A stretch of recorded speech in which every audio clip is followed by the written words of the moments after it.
Adda wa dawa. L'Ibn al-Qayyim, péché et guérison. Qu'Allah lui fasse miséricorde. Cours 1. Au nom d'Allah, le miséricordieux, celui qui fait miséricorde. Il n'y a de force et de puissance qu'en Allah, le Très-Haut, l'immense.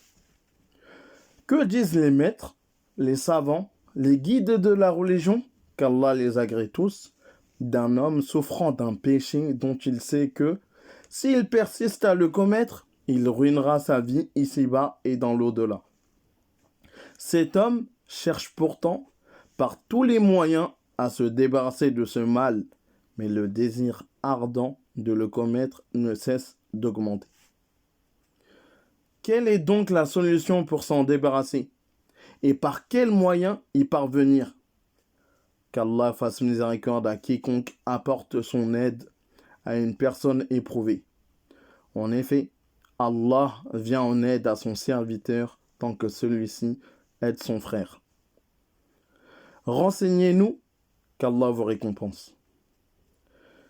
Le cheikh, l'imam, le savant, le cheikh de l'islam, le moufti de tous les musulmans, Shamsuddin, Abu Abdallah Muhammad, fils de Abu Bakr, fils de Ayyub, l'imam de l'école de l'Amandier, El-Jawziyya, à Damas, qu'Allah l'agrée, a répondu à cette question en ces termes. Louange à Allah.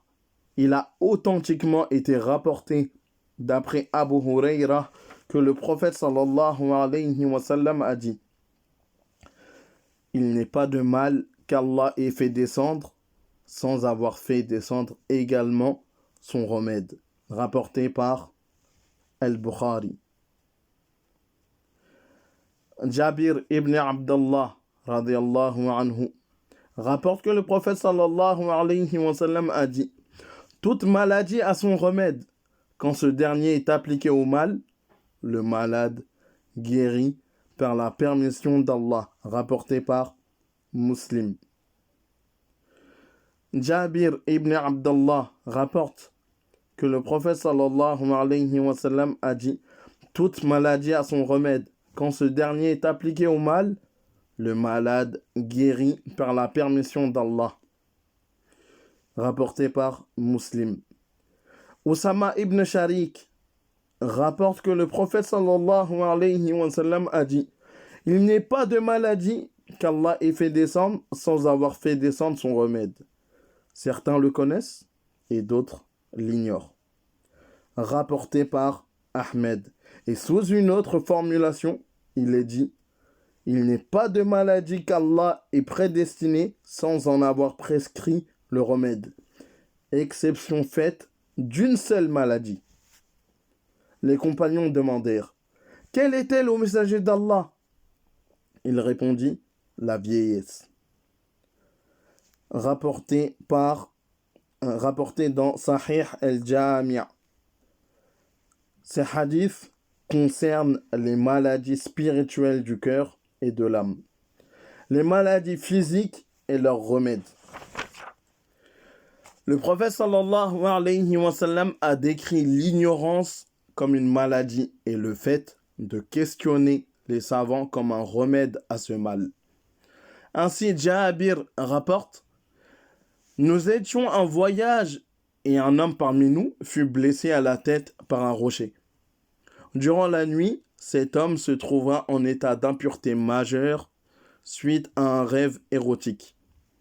Il demanda à ses compagnons de route: suis-je en droit dans ma situation de pratiquer les ablutions sèches, le tayammum? Ceux-ci répondirent: nous ne voyons pas pourquoi il te serait autorisé d'y procéder, alors que tu peux te laver avec de l'eau. L'homme accomplit donc son lavage rituel, irtasala al-ghusl. L'homme accomplit donc son lavage rituel à l'eau. La blessure s'infecta et il en mourut. Lorsque nous nous rendîmes auprès du prophète sallallahu alayhi wa sallam, nous l'informâmes de l'incident. Il dit alors: ils l'ont tué, qu'Allah les fasse périr. Pourquoi ne se sont-ils pas renseignés vu qu'ils ignoraient la réponse à sa question. En effet, le remède de l'ignorant est le questionnement.